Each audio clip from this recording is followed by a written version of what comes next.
तो पश्चिम बंगाल में बीजेपी ने इतिहास रच दिया है। पहली बार पार्टी पूर्ण बहुमत के साथ सरकार बनाने जा रही है।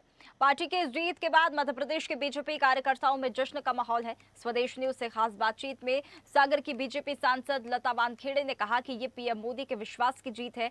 किस तरह बंगाल में अपराधीकरण हुआ, उससे मतदाताओं को प्रभावित किया गया। लोगों ने मन की पीड़ा के चलते टीएमसी को हराया है।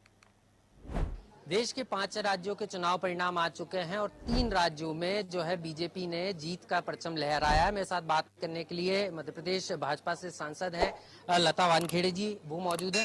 लता जी, पश्चिम बंगाल में तो इस बार झालमुड़ी सिर्फ खिलाई नहीं है, मतलब अब तो ये हो रहा है कि पूरे देश में झालमुड़ी बांटी जा रही है। बिल्कुल, अभी हम लोग ने झालमुड़ी खाई, हमारे प्रदेश अध्यक्ष जी ने खिलाई है और ये हम सब लोग भारतीय जनता पार्टी के प्रति लोगों के विश्वास की जीत है, माननीय प्रधानमंत्री जी के नेतृत्व की जीत है और हमारे लाखों लाख कार्यकर्ताओं की मेहनत और परिश्रम की जीत है।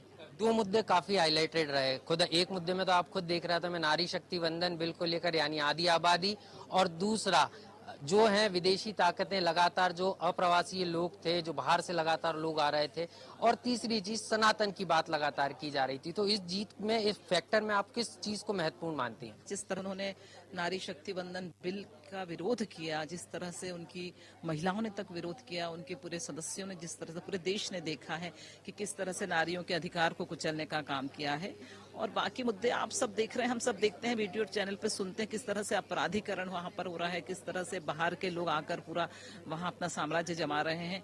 तो ये सारी चीजें हैं जो जिन्होंने मतदाताओं को प्रभावित किया है, मतदाताओं ने उसको जिया है, महसूस किया है उनके अत्याचारों को। तो ये उन मतदाताओं के जो मन की इस बार उनकी पीड़ा जो थी वो उन्होंने प्रकट करते हुए उनको हराया और माननीय मुख्य प्रधानमंत्री को जिताया है। एक सवाल अब, क्योंकि विपक्ष हार गया है और जो हार की पटकथा है वो लिखी जा चुकी है, ममता जी अब कई सवाल उठा रही हैं, केंद्रीय सुरक्षा बलों को लेकर लगातार सवाल उठा रही थी, अब ईवीएम पर, चुनाव आयोग पर, तमाम चीजों पर विपक्ष सवाल उठाएगा।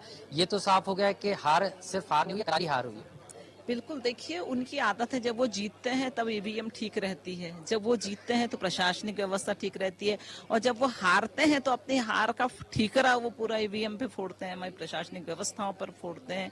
ऐसा कुछ नहीं होता है, बहुत निष्पक्ष और बहुत पारदर्शी चुनाव होते हैं, चुनाव आयोग सब कुछ देखता है। ये तो जनता का है, जनता जिस तरफ झुकती है, जनता देखती है कि कौन विकास कर सकता है, कौन देश को देश में जिस तरह से प्रधानमंत्री जी मोदी जी ने हमारे देश की दिशा और दिशा को बदला है, तो वो बंगाल की जनता ने भी उसको महसूस किया है और उसी पर मोहर लगी है। बहुत बहुत शुक्रिया लता दीदी बात करने के लिए। तो लता वानखेड़े जी हैं जो साफ तौर पर बता रही थी कि पश्चिम बंगाल की जनता ने जो है प्रधानमंत्री नरेंद्र मोदी की गारंटी को जो है ये जीत दी है, और यही कारण है कि जिस तरीके से जीत हासिल हुई है उसके बाद बीजेपी में जश्न का माहौल। भोपाल से कैमरा पर्सन शैलेन के साथ आकाश सेन, स्वदेश। ताजा खबरों के लिए लाइक, फॉलो और यूट्यूब पर सब्सक्राइब कर बेल आइकन दबाएं। साथ ही हर अपडेट के लिए विजिट करें swedeshlive.com।